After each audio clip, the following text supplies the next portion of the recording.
오늘 말씀의 제목 한번 고백합시다. 악을 손으로 바꾸시는 하나님의 구속 경륜. 악을 손으로 바꾸시는 구속. 네, 악을 손으로 바꾸시는 하나님의 구속 경륜. 그래서 악을 손으로 바꾼다. 나 그 인간 안 볼 거야. 이러면서 우리는 특별히 우리 예수 믿는 사람들은 한번 삐지면 다시 돌이키는 게 쉽지가 않은 게 현실인데요. 그래서 어느 교회 화장실에는 그런 말이 있었다고 그랬죠. 삐지지 말자. 삐지지 말자. 우리 예수 믿는 사람들이 의외로 잘 삐집니다. 저도 가끔 삐지긴 하는데 삐지지 말자 이런 말이 있긴 한데요. 자, 악을 손으로 바꾸시는 하나님의 어떤 구속 경륜에 대해서 우리가 묵상할 터인데요. 자, 우리 서론을 같이 한번 읽어보십시다. 시작. 요셉의 인생은 인간적으로 보면 배신과 억울함과 고난의 연속이었습니다. 형들에게 미움을 받고 노예로 팔리고 누명을 쓰고 감옥에 갇혔습니다. 그러나 하나님은 그 모든 악한 사건들을 위해서 이루고 계셨습니다. 요셉은 자신의 삶을 단순한 인간의 역사로 보지 않고 하나님의 언약 성취 과정으로 바라보았습니다. 아멘. 할렐루야. 참 이게 우리가 살아갈 때 가져야 될 굉장히 중요한 삶의 자세입니다. 저는 삶의 자세가 있어야만이 어떤 고난 속에서도 로마서 8장 28절을 우리가 믿음으로 고백할 수가 있는 겁니다. 로마서 8장 28절 뒤에 나오긴 하지만 우리 이 말씀은 여러분이 암송하셔서 고백하고 기도로 사용만 보게 되는데요. 하나님을 사랑하는 자 곧 그 뜻대로 부르심을 입은 자들에게는 모든 것이 합력하여 어떻다? 선을 이루시느니라. 할렐루야. 여러분, 요셉은 그야말로 이 야곱의 11번째 아들로 태어나가지고 형들한테 시기질투를 엄청 받잖아요. 시기질투. 여러분, 시기질투. 물론 엄마가 하나면 좋겠지만 엄마가 4명씩이나 되니까 그야말로 이 엄마에서 태어난 아들 저 엄마에서 태어난 아들 자식들마다 서로 막 눈치 보면서 경쟁하면서 내가 더 사랑을 받아야 되는데 이런 막 그런 경쟁의식 때문에 시기질투가 아주 굉장히 컸죠. 그런 가운데 야곱이 사랑하는 라헬에게서 태어난 요셉과 베냐민. 그러니까 야곱은 어때요? 자식들 똑같이 사랑할 수가 없었던 겁니다. 자기가 사랑하는 더 사랑했던 이 라헬로부터 태어난 두 아들들이 더 눈에 밟히고 아마 그랬던 것 같죠. 그러다 보니까 형들이 입장에서 본다 그러면 저놈의 자식 저놈의 자식 그러면서 굉장히 시기질투를 하게 됐죠. 거기다가 요셉이 꿈조차 꿔가지고 형들의 볕단이 나를 이렇게 향하여 절합디다. 뭐라고? 형들의 별들이 나를 향하여 절합디다. 뭐라고? 막 기분이 나쁜 겁니다. 그러다가 어때요? 동생 저놈을 가만두면 안 되겠다. 우리 저놈 어떻게 해버리자. 라고 해서 어때요? 그야말로 잡아 죽이려고 하던 것을 겨우 말려가지고 어때요? 구덩이에다 다시 떴다가 꺼내서 저 아라비아 상인들한테 팔아먹고 굉장히 엄청난 고난을 받게 되죠. 그 형들한테 미움받고 노예로 팔려가고 또는 어때요? 그야말로 보디발의 아내한테 꼬실레이션을 당해가지고 또 막 모함을 당해서 감옥에 갇히고 막 어려움을 겪지 않습니까? 가만 보면 요셉이 잘못한 건 없거든. 잘못한 건 없는데 세상 말로 말하면 시기질투 때문에 애매하게 고난을 당했던 것이죠. 그런 하나님은 그 모든 악한 사건들 위에서 또는 뒤에서 구속의 섭리를 이루고 계셨다라는 얘기입니다. 할렐루야. 이런 자세가 우리한테 필요하죠. 내가 경험하고 있는 내가 겪고 있는 어려움 하나하나, 그러나 그것이 그저 어쩌다가 우연히 발생하는 그런 것이 아니라 분명히 그 사건을 통하여서 하나님이 나를 통하여서 뭔가 행하실 일이 있다라는 그런 믿음의 관점으로 보면 우리는 하나님을 기대할 수 있게 됩니다. 따라서 하나님을 기대합시다. 하나님을 기대하는 겁니다. 여러분, 우리가 사람을 기대하면 반드시 실망으로 돌아오잖아요. 그래서 오늘 새벽에도 우리가 묵상했던 것처럼 도울 힘이 없는 인생 방백을 의지하지 말아라 라 그러죠. 근데 우리 눈에 보이는 사람을 자꾸 의지하고 싶잖아요. 가장 가까이 있는 내 남편, 내 마누라 당연히 의지해야 되죠. 그러나 어때요? 그조차도 우리 하나님은 의지의 대상이 아닌 것을 말씀하고 있습니다. 내 남편, 내 아내도 의지의 대상이 아니라 따라합시다. 사랑의 대상, 용서의 대상, 네. 사랑해 주고 용서해 주고 주는 대상이지 받는 대상이 아니라는 얘기죠. 근데 우리는 거꾸로 생각하잖아요. 뭔가 좀 받으려고 하죠. 받고 싶고 막 이런 거 아니겠어요? 근데 우리가 신앙생활을 하다 보면 하나님의 말씀을 깨닫다 보면 내가 받으려고 하는 게 아니라 내가 줘야 되겠구나라는 주는 자. 할렐루야. 오늘 새벽 기도가 끝나기 무섭게 다니엘 기도에 임원 모임이 있어가지고 저 안사까지 달려가서 조창 기도 모임하고 그렇게 왔는데요. 평택에 있는 목사님 한 분 같이 두 분이서 차를 타고 1시간가량 쭉 가면서 이런저런 은혜 나눔을 쭉 하면서 갔다 왔어요. 근데 이제 그 목사님도 굉장히 어려움을 교회 이렇게 2대 목사님으로 오신 목사님이신데 굉장히 어려움을 또 겪고 있으시더라고요. 그러면서 우리가 이제 믿는 것은 그림에도 불구하고 하나님께서는 선하신 분이기 때문에 정말 선한 길로 인도해 가시더라라는 그런 고백을 하면서 이렇게 다녀왔습니다. 자, 이런 것 보면서 우리 인생은 때로는 이해할 수 없는 여러 가지 어려움들이 당하게 되죠. 우리 어르신들, 우리 부모님 세대들은 뭐라고 그랬어요? 어려움을 겪으면 전생에 내가 무슨 죄를 지었길래 옛날 어르신들은 그런 고백을 했어요. 전생에 무슨 내가 죄를 지었길래. 전생은 없지만 그분들의 고백이 그거였어요. 뭔가 이렇게 어려운 일이 일어나고 이런 것은 우연히 그런 것이 아니라 뭔가 어떤 원인이 있기 때문에 그렇다라고 생각했던 것이죠. 그래서 인과 율, 원인과 결과. 그러니까 인과 율의 법칙에 의해서 어떤 원인 없는 결과가 우리 속담으로 말하면 안지된 굴뚝에 연기 날까? 연기가 그냥 나는 것이 아니라 뭔가 불이 지펴지니까 연기가 난다라는 이야기인데 요셉도 마찬가지 아니겠습니까? 자, 요셉은 자신의 삶을 단순한 인간의 역사로 보지 않고 하나님의 언약 성취의 과정으로 바라보았다. 우리가 오늘 읽어본 45장의 50장의 말씀이 그런 거잖아요. 형님들 나를 팔아넘겼다고 해서 근심하지 마소서. 나를 파는 것이 아니라 하나님께서 우리 형님들을 구원하려고 나를 미리 보냈어요. 야, 이거 얼마나 대단한 믿음의 고백입니까? 자, 그래서 결국 하나님은 한 사람의 고난을 통해서 어때요?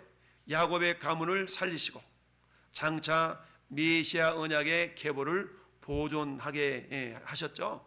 자, 이는 십자가에서 가장 분명하게 완성이 되는데요. 자, 인간은 예수님을 죽였지만 하나님은 그 십자가를 통해서 인류 구원의 길을 열어 가셨던 거죠. 할렐루야. 오늘 말씀을 통해서 악을 손으로 바꾸시는 하나님의 구속 경륜을 우리 함께 묵상할 수 있기를 바랍니다. 때로는 우리가 어때요? 이해할 수 없는 여러 가지 어려움들을 겪기도 하잖아요. 하필이면 나한테. 사람들은 대부분 내가 겪는 고난이 가장 큰 것으로 느껴집니다. 왜? 다른 사람의 고난은 눈에 보여지는 부분만 있지만 실상 눈에 보여지지 않는 그런 내면의 고통들이 굉장히 많잖아요. 정말 언젠가 말씀드렸던 것처럼 아는 어떤 지금 은퇴하신 목사님인데 목사님이 두 자녀를 정말 26살, 25살 연년생 그 청년 때의 자녀를 잃어버린 그런 목사님 부부도 있어요. 그래가지고 그때 늦지막이 딸내미 하나 입양해가지고 걔가 지금 이제 대학생이 되어 청년이 됐는데 그런 어떤 어려움을 겪는 경우도 있습니다.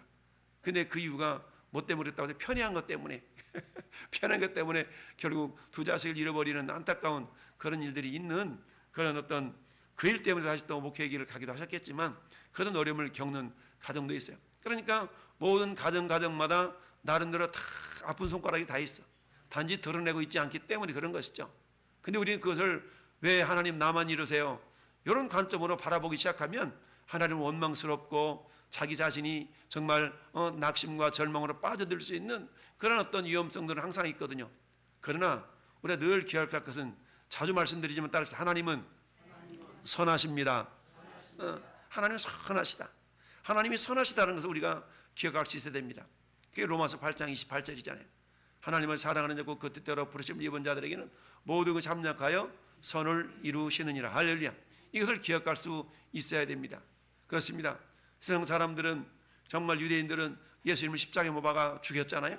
근데 어때요? 십자가에 못 박아 죽은 그 예수 그리스도를 우리 하나님 아버지는 다시 살리셔서 온 인류의 구원을 이루어 가시는 구원의 근거를 삼아 주신 것 아니겠습니까? 이게 하나님의 놀라운 구원의 경륜한 부분인데 오늘 말씀의 제목처럼 정말 악을 선으로 바꾸시는 그 하나님의 놀라운 은혜. 여러분, 우리는 그런데 어때요? 악을 선으로 바꿔? 야, 내 눈에 흙에 들어가기 전까지 못해. 우리 막 그러잖아. 우리는 내 눈에 흙에 들어가기 전까지 그게 못해. 참, 한번 꼬이면 안 풀려고 그래. 꼬이면 안 풀어. 그 하나님 굉장히 불순한 행동인데, 우리는 그래요. 예수 안 믿는 사람은 쓰러지면 어떠? 이리 와. 우리 막걸리 한잔 하게. 이렇게 해가지고 푸는데, 예수 믿는 사람은 그걸 못 풀어. 그걸 못 풀어. 확, 꽝 해가지고 안 풀어? 안 보면 그만이지. 이러면서 안 봐. 이야, 세상 사람들보다 더 못한 경우가 많이 있습니다. 하나님 굉장히 마음 아파하실 일들을 우리는 어때요? 내가 예수를 믿으면서도 정말 내가 직분을 가지고 있으면서도 그런 일들이 비일비재하는 것을 우리가 보게 되는데요. 자, 하나님의 주권적 파송. 저 요셉이 애굽으로 간 것은 그저 우연히 어쩌다가 팔려간 것 같지만 이렇게 되돌아보니까 하나님의 주권적인 파송의 결과였다라는 것을 우리가 알 수가 있습니다.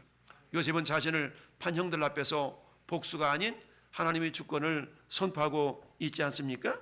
자, 오늘 5절 말씀 다시 보십시다. 45장 5절 말씀 보니까 당신들이 나를 이곳에 팔았다고 해서 뭐하지 마소서, 근심하고 하지 마소서, 한탄하지 마소서. 하나님께서 생명을 뭐하려고? 구원하시려고 나를 당신들보다 먼저 보내셨나이다 라고 합니다. 당신들이 나를 이곳에 팔았다고 그래가지고 근심하거나 한탄하지 말라는 겁니다. 야, 요셉의 위대한 믿음의 고백 아닙니까? 하나님이 생명을 구원하려고 나를 당신들보다 먼저 보냈다 라고 이렇게 고백한 그 고백. 자, 요셉은 자신을 판 형들 앞에서 복수가 아닌 하나님의 주권을 선포하고 있는 거야. 요셉이 애굽에 오게 된 표면적인 이유는 형들의 시기 질투 때문이었죠. 일종의 인신매매잖아요. 근데 그 이면에는 아브람과 맺은 언약, 창세기 15장 13절 말씀 시작. 여호와께서 아브람에게 이르시되 너는 반드시 알아라. 내 자손이 이방에서 객이 되어 그들을 섬기겠고 그들은 400년 동안 내 자손을 괴롭히리니. 아멘. 저 말씀이 어때요? 저 말씀이 언약의 기초. 그 약속 때문에 결국 어떻게 됩니까? 하나님께서 첫 출발점으로 요셉을 보낸 것이죠. 그리고 어때요? 하나님께서 그 땅에 어떻게 합니까? 그 땅에 기근이 들게 하사, 그 땅에 기근이 들게 하사 그들이 의지하고 있는 양식을 다 끊으셨도다. 야, 그래서 어때요? 형제들한테 너 가서 저 애굽 가서 좀 양식 좀 사와봐. 양식 좀 사와봐. 하나님께서 가나안 땅에 기근을 들게 하셨어요. 양식 사와봐, 양식 사와봐. 더 이상 사올 수가 없으니까 이제 어때요? 요셉이 형들을 알아보고 아버지를 이곳으로 모시소서. 그래서 요셉의 형제들이 70명이 결국 저 애굽으로 이주를 하게 되죠. 그가 한 사람을 앞서 보내셨으며 하나님께서 한 사람, 그 한 사람이 누구예요? 요셉 보내셨으며 요셉의 종으로 팔렸도다. 즉 요셉의 고난이 하나님께서 미리 예비하신 고난. 뭐 하려고? 그 야곱의 가문 전체를 이주시켜서 거기서 연단시키려고 하나님께서. 근데 그 기초는 어디로부터? 창세기 15장 3절 아브람과 맺었던 그 약속 언약으로부터 시작되었다라는 얘기입니다. 여러분 사도행전 2장 23절 말씀은 여러분 사도 베드로가 그야말로 성령 충만한 마가우순절 다락방에서 성령 충만한 역사를 경험하고 했던 설교. 그가 하나님께서 정하신 뜻과 미리 하신 대로 내준 바 되었거늘 너희가 법 없는 자들의 손을 빌려 못 박아 죽였으나. 누구를 죽였어요? 예수님을. 그죠? 죄 없는 예수님을 죄 있는 손으로 죽였어. 마찬가지 요셉도 잘못한 건 없지만 형들의 손에 팔려갔죠. 결국 이것은 뭐예요? 요셉과 그리스도가 어떤 유사성, 즉 우리는 요셉을 예수 그리스도의 모형이다 라고 말씀을 합니다. 자, 그래서 요셉은 자신을 판 형들 앞에서 결국 복수가 아닌 하나님의 주권을 선포했고요. 표면적인 이유는 형들의 시기질투와 인신매매였지만 이면에서는 아브람과 맺은 언약 때문에 하나님께서 그 언약을 성취하시려는 하나님의 강권적인 인도하심이었다. 결국 구속사라는 것은, 구원의 역사라는 것은 인간의 계획이 아니라 하나님의 열심으로 이루어지는 것을 보게 됩니다. 할렐루야. 그렇습니다. 요셉을 통하여서 야곱의 가문을 하나님께서 구원하시고 또 야곱의 가문을 통하여 예수 그리스도를 오게 하신 하나님. 이미 예수님이 이 땅에 오셨고 그리고 성취하셨던 것이죠. 그렇다면 이제는 어떻습니까? 이런 과정을 통해서 우리가 한번 우리 자신에게 한번 질문을 던져볼 수가 있습니다. 내 인생에서 가장 지우고 싶은 상처의 사건, 이해할 수 없는 고난, 이것을 하나님의 관점에서 다시 해석해 본 적이 있나? 우리 그러잖아요. 하나님, 이런 고통을, 이런 어려움을 왜 나한테 주십니까? 라고 우리가 그것까지는 생각하지만 하나님 이걸 통해서 나를 어떻게 사용하시려고 이러지? 여기까지 한번 우리가 생각해 볼 수 있어야 된다는 얘기죠. 내가 지금 처한 힘겨운 상황, 누군가의 잘못이나 환경 때문이라고 원망하고 있지는 않은가? 왜 하나님 저 인간 때문에, 저 사람 때문에 라고 우리가 그렇지는 않고 있는가? 아니면 이 상황을 통해서 하나님이 이루실 계획이 무엇인지 묻고 있나라는 우리가 돌아볼 수 있기를 바랍니다. 자, 하나님께서 이처럼 전에 여러분들을 통해서 분명히 하실 일이 있다라는 사실 우리가 잊지 말아야 됩니다. 여러분, 현대 선교의 아버지라고 하는 윌리엄 캐리, 인도의 선교사였는데요.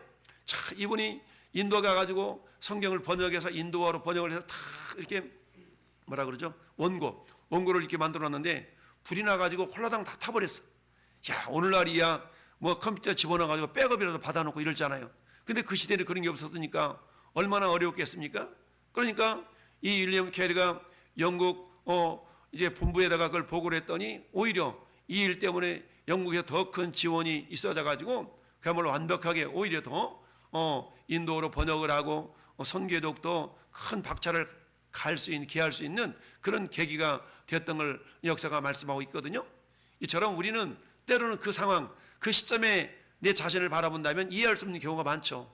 그래서 왜 나만 겪는 고난이냐고 이런 노래가 참 노래를 부리면서 막 우리가 눈물도 흘리기도 하고 왜 나만 겪는 고난이냐고 슬퍼하지 마세요 이런 노래 우리가 부르잖아요. 우리는 그럴 수가 있어. 내 인생에서 정말 이건 나 지우고 싶어 이런 기억들이 있을 수 있거든요. 그럼에도 불구하고 하나님은 그런 기억들도 허투루 하나님께서 외면하지 않으시고 반드시 나를 통하여서 그 누군가를 구원하시려는 그런 도구로 하나님께서는 사용하신다는 사실입니다. 그러니까 지금 내가 당하고 있는 그 어떤 어려움이라 할지라도 자, 하나님의 놀라운 계획이 있구나 라고 생각을 하면 우리는 하나님을 기대할 수 있게 됩니다. 할렐루야. 하나님을 기대하면서 어때요? 기도하는 것이죠. 그리고 뭐 하는 겁니까? 기다리면 무슨 일이 일어나요? 기적이 일어납니다. 따라서 포기하지 말고 포기하자. 포기하지 말고 포기하자.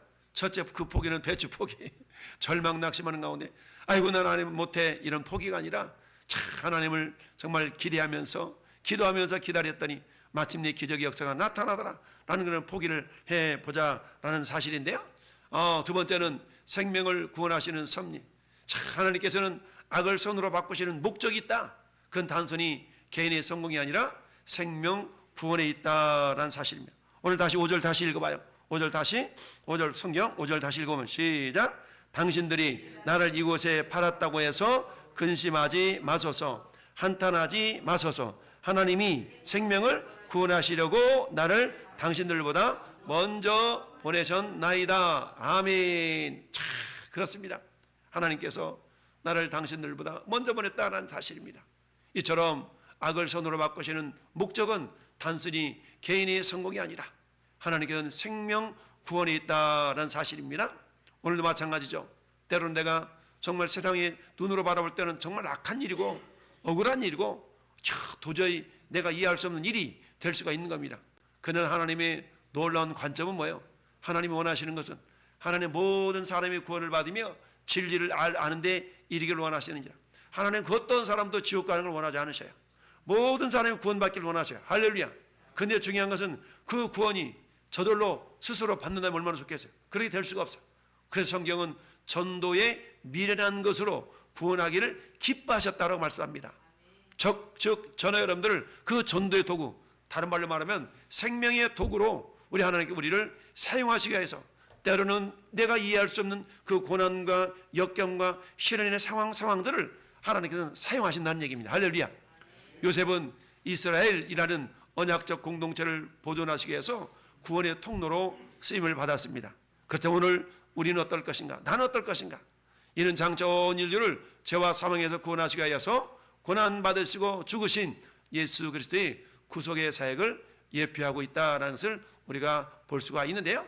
결국 십자가 역시 인간의 최대 악행이었지만 바라바를 못 박아야 되는데 예수님을 못 봐 그러잖아요. 바라바는 죄인이었어. 예수님은 죄 없는 분이었어. 근데 군중들은 바라바를 놓아주고 예수님을 못 박으라 그러잖아요. 이게 뭐예요? 인간의 악행이죠. 하지만 하나님은 그것을 최대의 구원의 사건으로 바꿔주셨다라는 사실입니다. 우리 아까 읽어봤던 로마서 8장 28절 다시 한번 읽어봐요. 시작. 우리가 알거니와 하나님을 사랑하는 자 곧 그의 뜻대로 부르심을 입은 자들에게는 모든 것이 합력하여 선을 이루니라. 할렐루야. 아멘. 여러분, 성도의 고난이 결국 하나님의 선한 목적 구원으로 귀결됨을 확증해 주고 있습니다.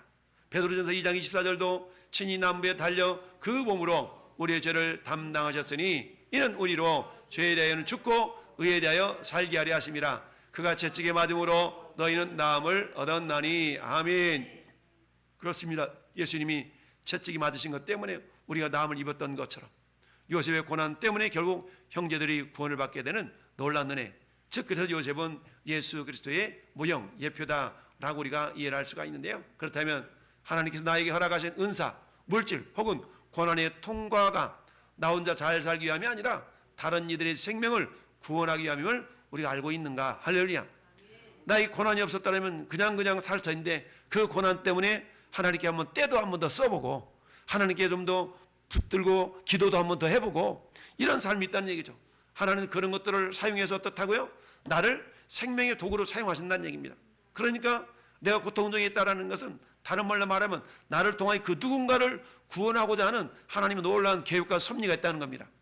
내 주변에 나를 힘들게 하는 사람이 있을 수가 있잖아요. 그 왼수만 없었다면 나 신앙생활 잘할 것 같아. 그 인간만 없었다면 내가 좀 더 잘 살 수 있을 것 같아. 아니요. 하나님은요, 나를 제외한 내 모든 주변에 있는 상황, 형편, 사람들은 나를 빚어가는 거룩한 코치, 따라서 거룩한 코치. 하나님 나를 빚어가시는 거룩한 코치들이에요. 여러분, 4년마다 돌아오는 올림픽이나 월드컵에 참가하기 위해서 많은 선수들이 저 중북 진천인가요? 지금 선수촌이? 그곳에서 땀을 흘리는 엄청난 많은 선수들이 있잖아요. 그 선수들이 땀을 흘리면서 어때요?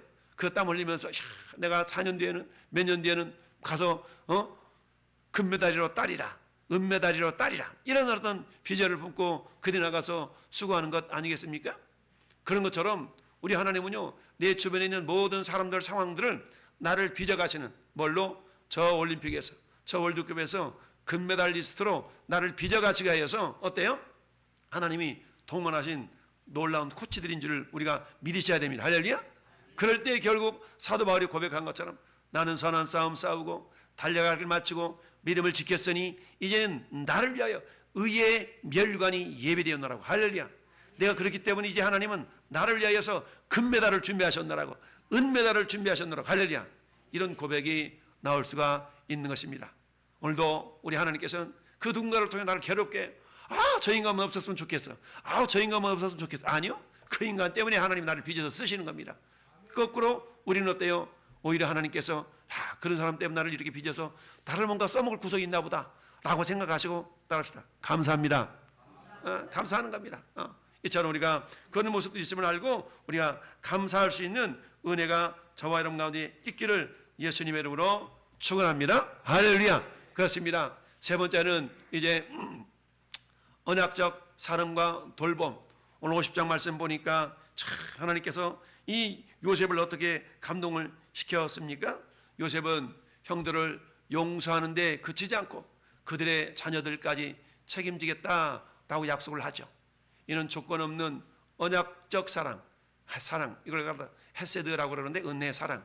하나님은 우리의 허물을 들춰서 심판하시는 분이 아니라 그리스도 안에서 우리를 품으시고 끝까지 양육하시는 그런 분이셔요.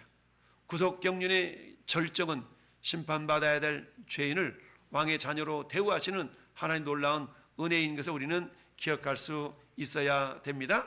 여러분 21절 같이 읽어봐요. 다시. 당신들은 두려워하지 마소서. 내가 당신들과 당신들의 자녀를 기리리다 하고 그들을 강력한 말로 위로하였더라. 아멘. 그렇습니다. 이제는 언약적 사랑. 우리 하나님께 나를 먼저 보내신 것은 생명을 구원하시려고 보냈습니다. 이제 형님들 가족들에게 왔으니까 내가 이제 뭐 하겠습니다. 내가 돌보겠습니다 라고 실제적인 필요를 채워주시겠다고 주겠다고 약속하는 장면을 보게 됩니다. 그런데 어때요?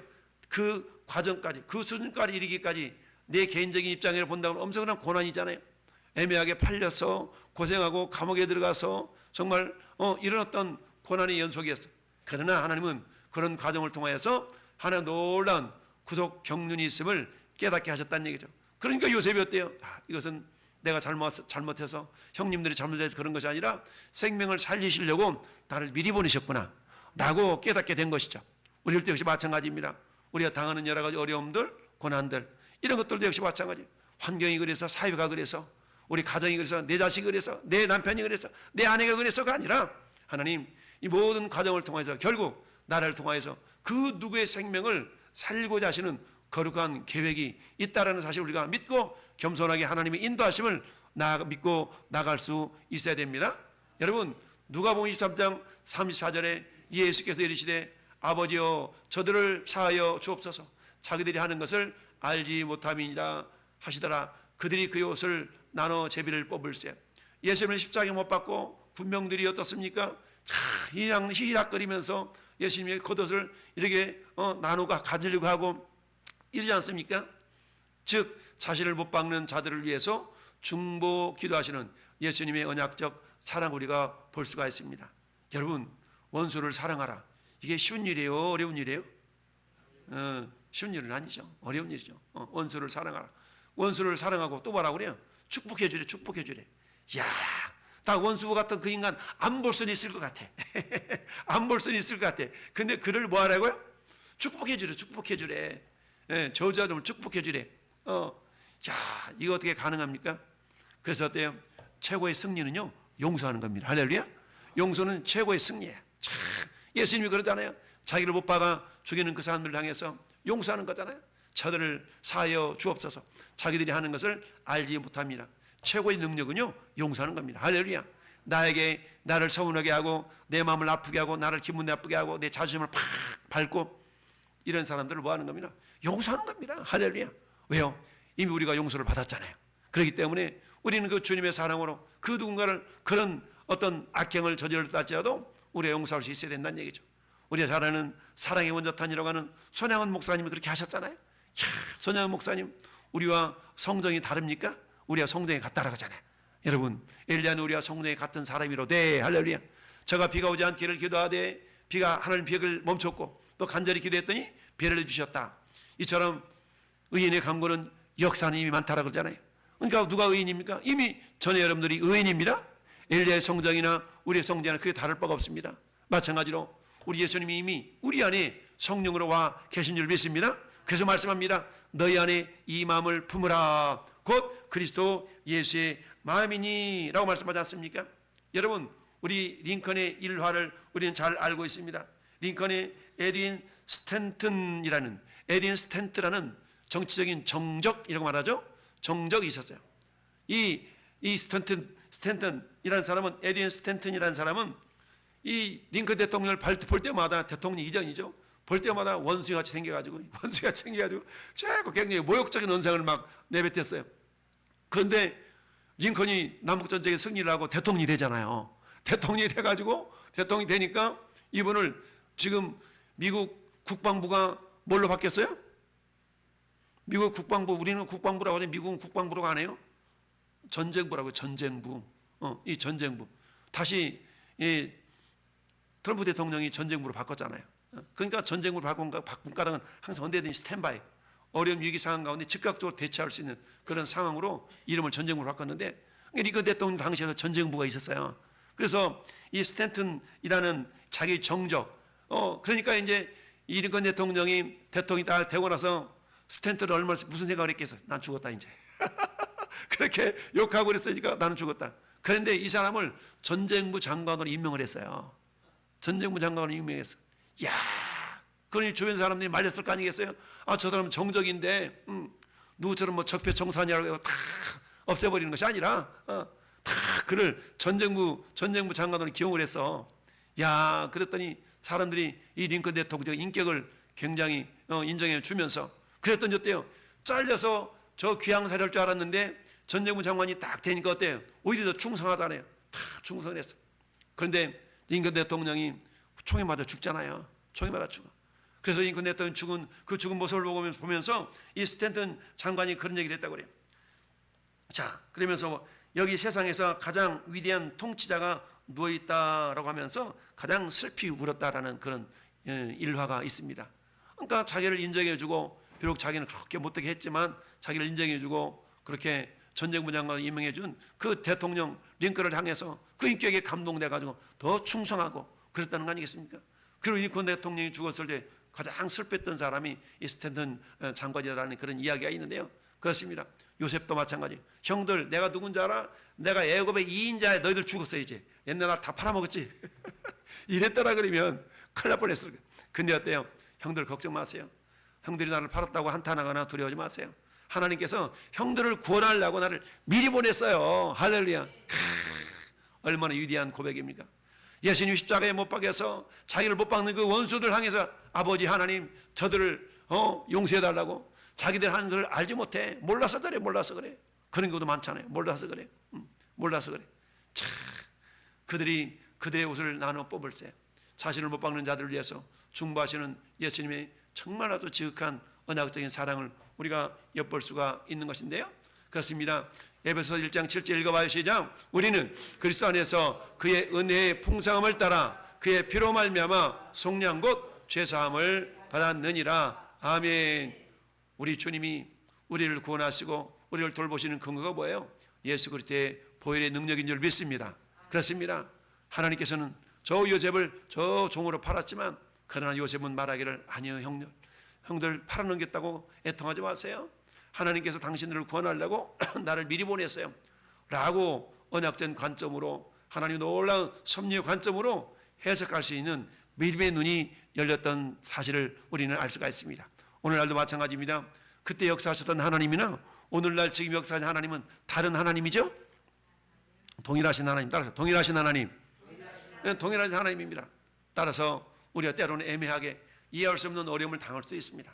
그러나 그 과정, 모든 과정을 우리 하나님께서는 로마서 8장 28절처럼 합력하여 아가도스 선을 이루어 가시는 하나님이신 걸 우리가 신뢰하고 인내하고 나아가다면 반드시 하나님은 가장 좋은 모습으로 나를 통하여 그 누군가를 구원하시는 놀라운 손길이었던 사실을 우리가 깨닫게 됩니다.